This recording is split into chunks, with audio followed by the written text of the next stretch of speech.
Alright guys, what's going on and welcome back to Overunder. Today we've got some gameplay of Volskaya Industries, best map in the game, and an offensive Torbjorn, best hero in the game. I was checking his profile to see what exactly this guy actually plays, and from what I saw from Season 2 and onwards, it kind of just looked like he's like a support player that's just given up. He's just like one of those hosts in Westworld that have completely gone insane after repeating the same action over and over again. If you've never seen that show, you probably have no idea what I'm talking about, but basically, Nonna, not exactly in the most fit mental state, I presume. Either that or maybe something else is motivating him to play offensive Torbjorn, but nonetheless, we try and carry the best of our ability, even though we've got that slight burden on the team. The good thing is, he's not actually he's not doing the feed down mid equivalent in Overwatch. There is very little success rate when you have somebody who actually just feeds away their life. Picking a bad character or an extremely bad character for a specific situation is one thing, but if you take that same character and you just actually throw your life away over and over again, just give the enemies ult charge and make it a permanent 5v6, that makes things a little bit more difficult. So thankfully he wasn't actually doing that, but this is one of my big mistakes I make in the game. I think the McCree is going to be within my flash rings. He changes his target off of me to something else, which causes him to move away from my AoE of my flash. I flashed the Earner, but that's not the kill I wanted. I wanted to take out the McCree. I get very close, but aside from having some god tier aim, I don't think he would have died. So yeah, mistake numero uno for the match. It's okay though. We get our revenge and give ourselves a 1v1 more suited to my liking in that situation. So we take out the enemy McCree here and start moving towards the left.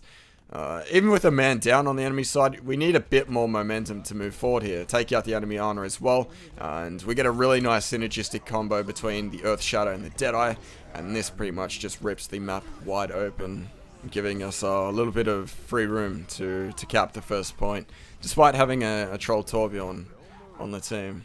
So this gives our team a little bit of much needed reassurance that the game is not 100% over just because we have a Torbjorn. I think that's a pretty easy trap to fall into, and I fall into it myself a lot. And moments like that are very good to get the team morale back up and running. There's always that opportunity, and it depends on what MMI rating you're at, I guess, to the frequency in which these happen. I don't see too many trolls too frequently, I'd say, every now and again, but nothing that makes the game unplayable or whatever. And I don't know, maybe if you're a low MMI you experience it more often, but if you can just get that mental reset within the game itself before it's too late, it can be very impactful. The game's not always just 100% over because of that troll player on the team, and you can always bring something back in your favor. Even if it does require a really crazy play to happen, there's always that chance that you can execute it. So with the game pretty much on a playing field that I'm more used to, we can actually move forward here. But I want to talk a bit about Season 3 so far and my experiences with it.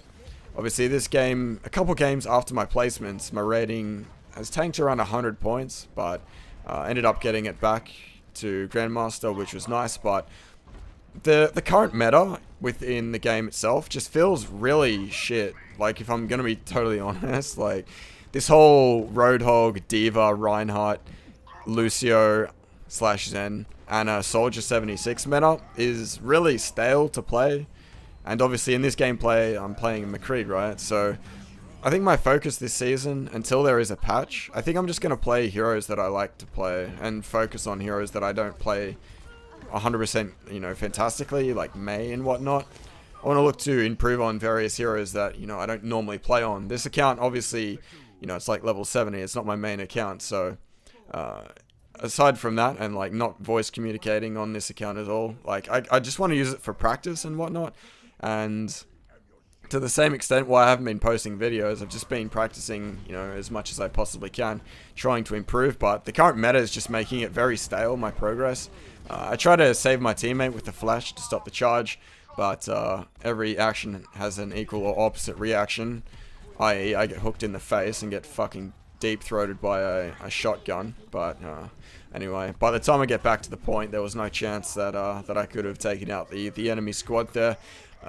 When I felt like I was dead, 100% for sure, after killing the soldier, what I like to do, like, if I know there is no escape route, you know, had I just started walking backwards towards second point, I would have got caught along the way. Or at least that's how I feel that would have happened, as I miss a dick ton of shots on the Ana. So instead of actually, you know, going for that slow retreat, I actually just Sudoku, just run into the enemy team, deal as much damage as possible, try to build a bit of ult charge, and then just die as quick as I possibly can. We do get back into the fight, take out a few of the enemies to repel the push. Would have been nicer had I died a little bit, you know, a couple seconds earlier, so I could have had that impact a little bit faster. Those suicide plays where you try to kill yourself ASAP, you really want to make sure you do them as quick as you actually possibly can. Seconds really do make a difference, and if you can get back to the defending point, you know, just 2 seconds early, maybe you get that kill onto the enemy support before they use a beat, or before they nano boost, or before they heal a tank.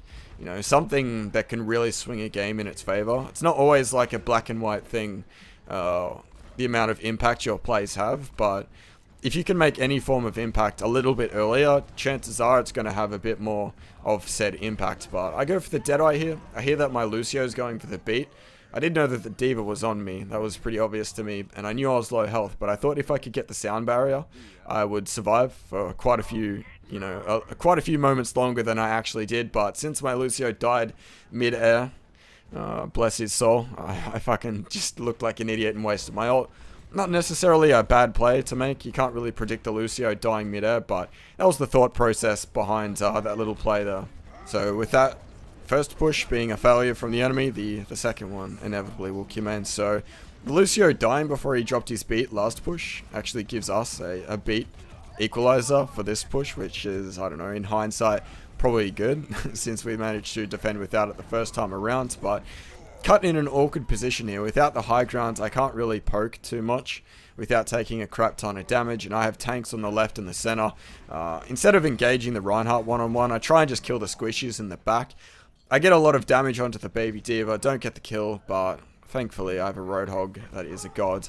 And I think me and Roadhog this game both definitely earned our keep, so to speak. We had our moments between us, and I was very thankful to have him on my side here. Good old Yang on the Roadhog. But aside from Yang's very impressive Roadhog, one thing in Season 3 that has me curious is the top 500 mechanic for the season.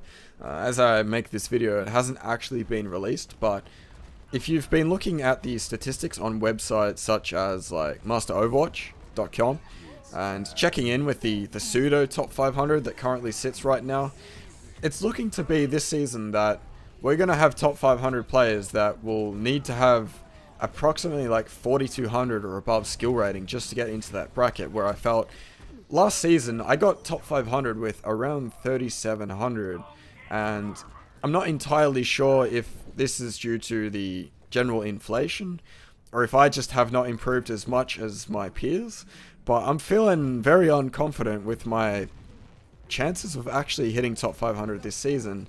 And one thing I'm not 100% sure on is, like, in servers where the player base is much smaller, right? You think of servers like Australia or what have you be, but because they're lumped in with the Americas servers, like, we're competing for the top 500 amongst players that have the opportunity to play with, you know, fellow Grandmasters. Like, I can literally say that right now. I know there will be a point where I lose Grandmaster for a very long period of time, but as I say this, I can say this, but without having fellow Grandmaster players to play against, your MMR gains are quite weak, and you end up having to play games where the average skill rating is still like low 3,000, like 3,300 or whatever, but you're 4,000 rating, so you have to really hard carry every single game to reliably gain MMR, which is definitely possible. I very much consider myself to be one of my weaker points as a player. I'm not able to consistently hard carry a game in a solo queue scenario, but even like with solid play, I feel like I'd have more success in a server where I have the opportunity to play in games where the average skill rating is around that 4,000 rating that you see in servers such as Korea or in US. There is very limited Grandmasters actually in Australia. I'd be very curious to see that statistic in its own right. I think that would be very interesting to see how many Grandmasters there are per per country or whatever. So I'm not sure if I'm just improving slower than the players in my server list, or if there is actually an issue with servers where the player base is much smaller and it's actually legitimately more difficult to get top 500 because of that. I'd be curious to know that, because like you have that little bit of bias, right? Like I have no knowledge of the US server list. I don't know if like a player of my skill level, like if I literally took my skill rating as a level of skill, if that same skill rating would translate to an exactly equal amount on a different server. I'd be curious to know. But there is one thing that I do know, and I found this to be more common in Season 3 more than in Season 2, but I see a lot of high-level MMR Australian players actually using things like VPNs to play on servers such as Korea. Now, this kind of like strengthens my curiosity a little bit, because if players of a very high rating are actually playing with 150 to 250 ping just to play on servers where the MMR is a lot greater, like does that give a little bit of validity to my curiosity here? Am I actually not insane by thinking this? But I go for a cheeky little play here. I always like fall into the trap of using these fucking little platforms just because they're like so cool. I'm just like waiting for the right moment. I hear the enemy graviton come out. I'm like, fuck it, let's try it. Let's just do this. I get nano boosted as well. I kill 2 heroes and then my aim just goes into the dumpster. Fortunately, those 2 kills seem to be enough to actually have the impact required to win the team fight. Again, the Earth Shatter setup was once again fantastic from my Reinhardt player, and like little plays like that, like I just wish I had the ability to go full on carry mode at the very end. You get those first initial picks, and then with the nano boost, I don't know, you kill 1 or 2 more players with some decent aim, but not the case. I just anti-clutch so hard, but it didn't matter. So at the end of the day, it's like whatever. We get the one team fight, and that's that. But now commencing the final push, all we will need to do here, despite once again having an attack tourbillon, is take the first point as well as the second. And this will decide the match. If we cap the first point, it will be a drawed game. If we cap the second point, we will win. But I get walled off by the Mei here. And once again, the Reinhardt's in my face, and I know I cannot kill him. So I go instead for the play onto the Mei. I knew she followed me in, and I didn't get the kill on her, but sometimes you do. Like, sometimes they will follow you in with not full HP, and or you actually do enough damage to take him out. Much more safe option than, you know, just dealing a little bit of poke damage onto the Reinhardt. Actually just trying to kill one of the squishies. We get a nice little Deadeye off here. I saw that a few teammates had also died, so I wasn't too upset if I died in that specific spot as well. And because that Deadeye actually netted me a kill, it gave us a huge numbers advantage working up to the first point here. And even though the enemy throws out the tactical visor as well as the nano boost, one of the strongest combinations currently within Overwatch, that seems to be within quite a few games, they've got nothing against us due to the numbers just being completely overwhelming. They didn't stand a chance. And with the first point being taken, that just guarantees the draw. So at this point, with 2 minutes on the clock, we guarantee that we're not going to lose this game, which is a very, very good position to be in. We also have a couple of ultimates, but I was listening back to some of the commentary just now, and there is so much bird in it. Like, I apologize if it's like obvious, or if you didn't notice it until I just pointed out. I don't know how strong of a, like, offensively it is to your ears, but there is just fucking birds constantly in my videos, and I don't know what to do about it. So let me know if they like legitimately piss you off. Like, do I kill the birds? Like, I'm not going to kill the birds, but do I need to like make a concerted effort to stop these birds from interrupting me? Because I don't know, maybe they annoy me more than anybody else, but I'll just leave it at that for now, as we go for the final push of the game here. Maybe. We got a minute and a half. We could fail. How would I know? But anyway, we get the initial pick onto the Ana, and we begin to snowball it from there.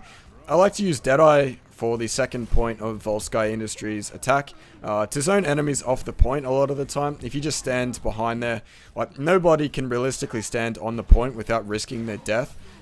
Something like a Reinhardt might be able to do that, but the longer they stay within that Deadeye, they're going to, you know, just charge the strength of it, and it gives your team a good little zoning tool to cap at least a little bit of progress onto the point. And with the good old-fashioned 2 CP mechanics here, the enemy starts to switch to some stally heroes, but thankfully We clean up quite a few of them, get a lot of damage as well, but without having to kill them all, we actually complete the match from there. So that is the video for today. Hopefully you guys enjoyed it. Again, sorry for not making like too many videos lately, but I'm working on it. I'll try and release some in a few days from now if I possibly can. But as I said earlier on in the video, just trying to focus primarily on actually just improving in my play in the game, so I can actually, you know, make videos, but just like get better at the game is the main focus for now. So I apologize for the lack of frequency, but anyway, with that said, guys, thanks for watching the video. Hopefully you enjoyed it, and I'll see you guys later in the next one. Take care.